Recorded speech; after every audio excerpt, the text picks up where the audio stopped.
that all men have inalienable rights to think freely, to talk freely, to write freely their own opinions, and to counter or utter or write upon the opinions of others. This is from the Creed of the Church of Scientology. Hey everybody, I'm Holly, aka the ScientoloGeek, and I want to welcome you all to the 42nd episode of Going Over the Data series. Today we are going to be covering two policies, one about correcting evals and one about envisioning the ideal scene. They're both 2 pages or less in length, so we should be able to get through them fairly quickly. We only have, after today, about 45 pages left, so we should be able to get that done in about 5-6 weeks. So the series will finally be over. I can't wait for this to be done so I can move on to the next thing. But if you don't know, I took up Mark Headley's birthday game challenge, which means I want to get my subscriber count as high as possible by March 13th, which is L. Ron Hubbard's birthday and the day of the birthday game. So like, comment, subscribe, hit the notification bell, share with your friends, family, show them what crazy nonsense Scientology has in its repertoire. And without further ado, let's get started.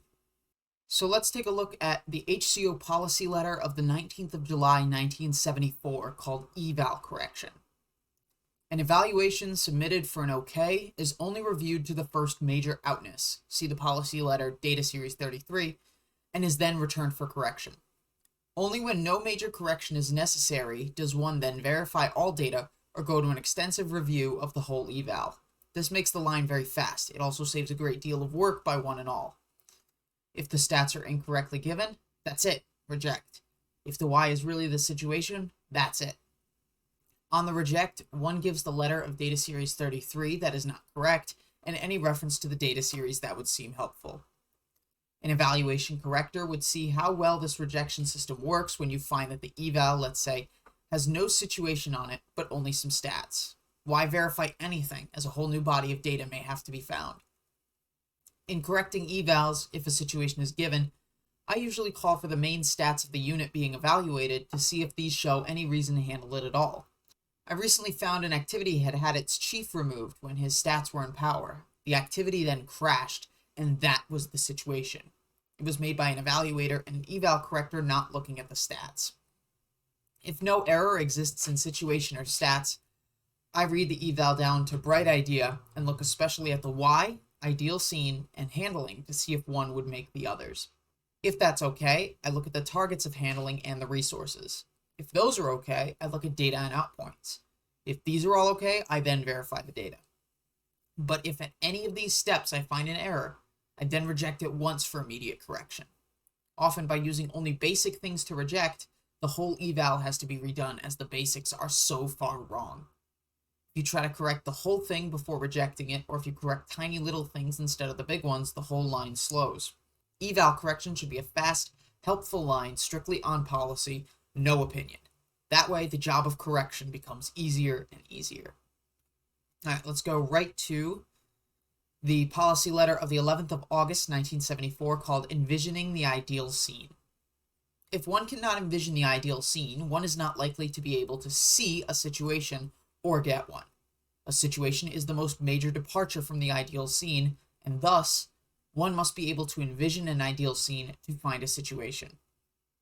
A lot of ideal scenes you see are just glib, an afterthought. Some people know the proper scene so well they at once recognize that a departure from it has occurred, which is fine. But such people do not realize when they're teaching evaluation or correcting evals that others may not know the proper scene well enough to get an idea of what the ideal scene should be. Thus, a wrong target occurs.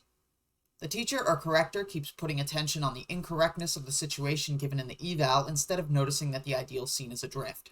An ideal scene is future.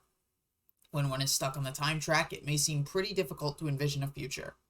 In politics, this is called reactionary or conservative.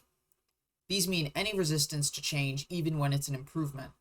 The bad old days seem to be the good old days to such people, yet the old days will not come again.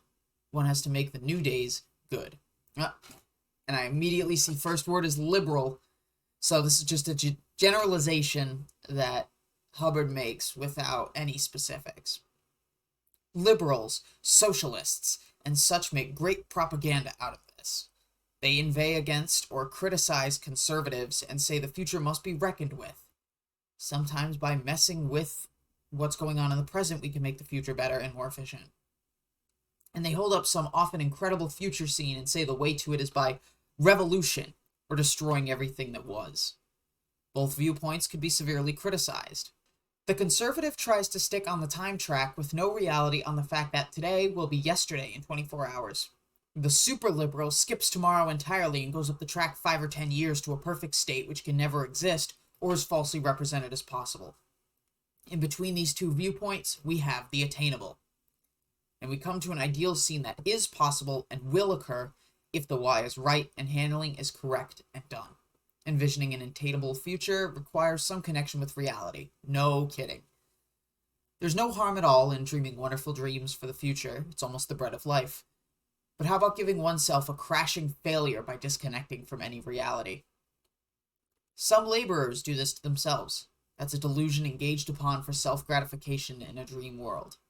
One can not only dream a possible ideal scene, but he can attain it. So an ideal scene is something that can be attained. It should be quite real. Some people setting unreal quotas are really setting some impossible ideal scene. Complete this work in 1 hour. To someone working hard on a job that will take 4 days is delusory. It's setting, without saying so, the ideal scene of having a worker who's really a magician. Well, maybe if he were audited and had it, he would be. But that's sure some ideal scene. The here and now is a guy sweating it out and trying, and that's an ideal scene that's missed. And so are many ideal scenes missed. The offices neat and orderly might not even be imagined by someone who has seen them in a mess for 2 years. He may think that's the way they're supposed to be, and be quite incapable of envisioning the offices in any other condition. Thus, if one cannot see the offices should be clean, he does not see that they are dirty and messy as a situation. Thus, when he's told the public won't come into the place, and even if he finds the place is full of old dirty junk, he can't evaluate it as a clean, orderly place. It would not be envisioned by him. So he doesn't get dirty place as a valuable datum, doesn't get a clean, orderly place that is inviting to the public as an ideal scene, doesn't get office so dirty the public won't go near it as a situation, and so cannot find a why to lack of public. And so as he didn't find why it was so dirty and disorderly, it wouldn't handle. So there would be a failed eval. Yet the teacher or evaluation corrector would not realize the person could not envision an ideal scene, and so keep telling the person to find the situation, whereas the ideal scene was what was out. You can get some very beautiful ideal scenes and attain them if you can evaluate.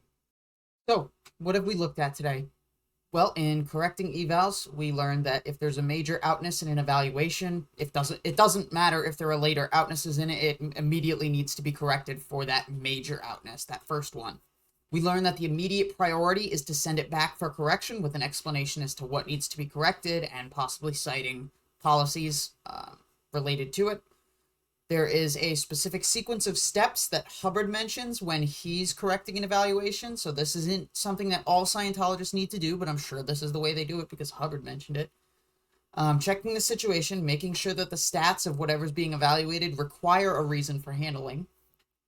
Look at the why, look at the ideal scene, look at the handling, look at the bright idea, look at the targets of handling and the resources available. And then if all of those are fine, look at the data and outpoints. If nothing is there, then from there you can just evaluate the data and make sure that the data is true. When it comes to envisioning the ideal scene, one must be able to envision a proper ideal scene if one's to do any sort of evaluation. A person needs to be able to envision the steps needed to get to an attainable ideal scene in the future. You're not supposed to think too far ahead like he said that liberals do. And don't be stuck in the present like he said conservatives tend to be. He also said don't think too big either. Don't imagine a booming organization with thousands of people flooding in. Maybe your first goal is to get an extra 20 people, an extra 30 people, a couple of auditors maybe. It's just be reasonable when it comes to your ideal scene and then handle accordingly.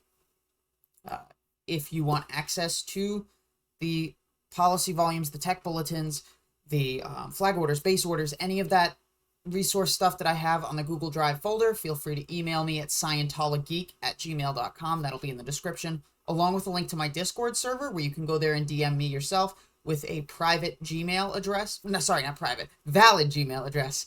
I mean, I guess all Gmails are private.